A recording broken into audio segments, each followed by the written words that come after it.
Hey, Pretty Girl Club, welcome back to the Storytime series. If you have a story that you want to tell, please go ahead and send it to me at exoticalsunited@gmail.com.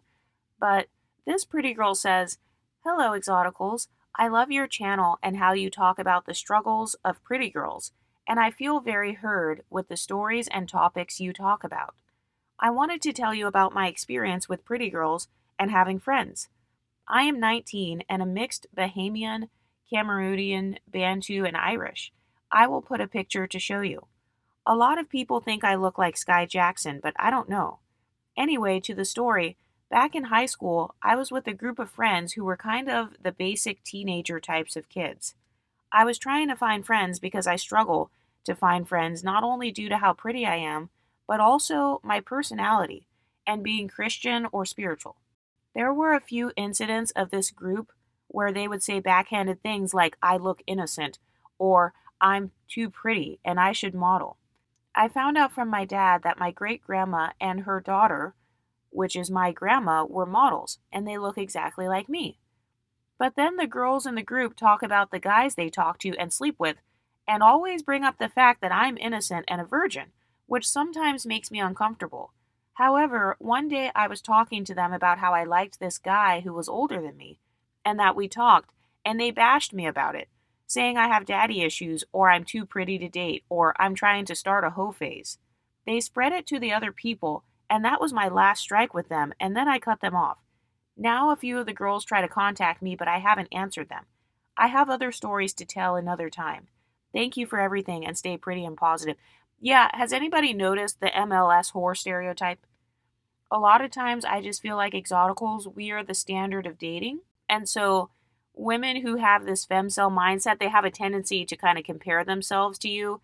And also being called a hoe or being accused of starting a hoe phase when you're literally a virgin, that's laughable.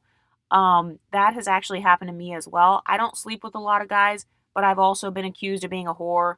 I've been called sex crazed, and I am not like that at all.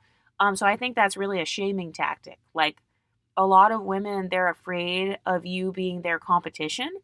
And so they try to shame you out of talking to men and stuff because I feel like a lot of them are super desperate. And so once they see the difference in treatment between you versus them, that's really where the trigger starts. Has anybody else noticed that? Once other women see the difference in treatment between you versus them when it comes to men, that's when they get upset. It's very similar to the whole decentering men thing. They're upset because if you're pretty, you can decenter men and it doesn't really affect your life negatively because you're still going to get pretty privilege.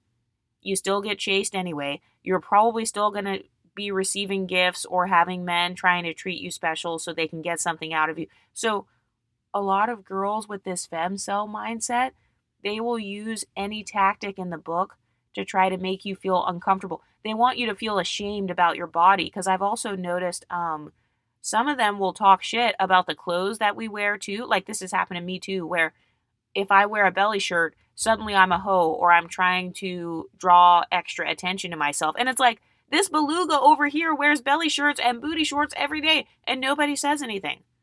So why is it only when the pretty girl does something, then suddenly it's a problem? Or she's doing too much? And as far as the whole struggle with finding friends, this is why I tell the exoticals to befriend other exoticals and be friends with other girls who have pretty privilege, like the non-jealous pretty privileged women. And it's also important to know your hater archetype. So, you said you were like 19 years old, so you may not know your hater archetype yet, but whoever those girls are, what's their background? What's their ethnicity? What's their skin tone? What's their race? What kind of body types do they have? What kind of background do they come from? Because sometimes you'll notice a pattern in your life where women from certain backgrounds just naturally hate on you. And I don't care if people think it's stereotyping because it's like, bitch, you stereotype me all the time. There are so many women on YouTube who admit that they don't befriend lighter skinned women or they don't want to be friends with mixed women. Even other mixed women have gone online and admitted that they won't be friends with other mixed girls because they feel like mixed women are their hater archetype. So it's like, okay, other women are stereotyping me and they're saying that I am their hater archetype. And so, why is it that when I keep the same energy, suddenly it's a problem? So, this is why I tell the Exoticals to burn the cape and to also be sure you know what your hater archetype is. And you don't have to tell anyone, you don't have to announce it like, oh, you're my hater archetype. But you want to definitely look back at all the women who have ever been jealous of you. What do they all have in common? Are they all unattractive? Are they all Karens? Are they all femcells? Are they all like racist white women? I don't know. Whatever your archetype is of a hater, it's very important to practice pattern recognition early on so you can avoid those women as time goes on. And it doesn't mean that like somebody can't break the stereotype, but it just means that you deal with them on a case by case basis. So, like with my hater archetype, I know that not every single woman from a ghetto background is going to hate on me, but I deal with ghetto women on a case by case basis. So, yes, I am going to be more guarded because if I notice they stereotype me as being stuck up or, they have a tendency to want to sabotage me, or if I notice they're monitoring spirits, yes, I'm going to be a little bit more guarded than normal. And so that's totally okay. That's called self preservation. So clearly, those women are your hater archetype. Also, I don't discuss dating or men or anything with the male gaze in the presence of other women, especially if those women don't really have the same amount of social status or pretty privilege as me. Then I will just avoid that topic altogether. I don't recommend making men the topic of conversation. That's a part of decentering men too. Is when you hang out with your friends, you can talk about other stuff. You don't have to talk about guys. You can talk about hobbies or like maybe going to college. You said you're 19, you might be going to college soon or like starting a career. So that is something else that has helped to protect me as well. I will just, not talk about it. Or you can just lie as well. Just lie. Be like, oh, no, I'm not talking to anybody. Or, yeah, my life sucks too. Or, just let them feel like you're not a threat. I am not against using lies if necessary to protect yourself from your hater archetype. So, that's just a part of not having good girl syndrome. Well, you said you're a Christian, though. So, a lot of Christian women, they have been socialized to kind of be people pleasers.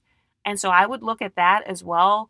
I think sometimes people, they purposely want to they want to target the young, innocent, pretty women to be Christians because it's a way of controlling them. I just feel like a lot of religions, they go out of their way to try to sometimes control women or even stifle them, especially if you're very beautiful, you have a nice body, you're smart, you're ambitious.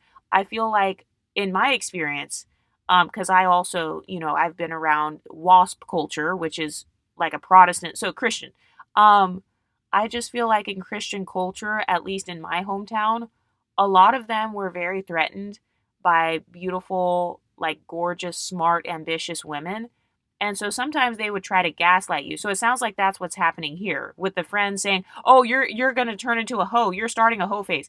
So because you're texting someone, you're starting a hoe phase, that's laughable. Like that's extreme Christian gaslighting right there. So I would maybe distance yourself from those people, or, if you are Christian or spiritual, maybe you have your own personal relationship with God as opposed to socializing too heavily with other women within that religious group. And also, this whole thing about bringing up that you're a virgin. So, women talking about sex and then they bring up, oh, well, you're a virgin. They're trying to do that thing where it's like, oh, you're not as experienced as me. So they're putting sexual experience on a hierarchy. Oh, you're a virgin, so you must be naive. You must be like dumb and inexperienced. In reality, maybe you just have standards. Maybe you're smart enough to just not go sleeping with dusties. So, all those women who make fun of women with low body counts, like, oh, well, you're a virgin. First of all, being 19 years old and a virgin, that's not a bad thing at all.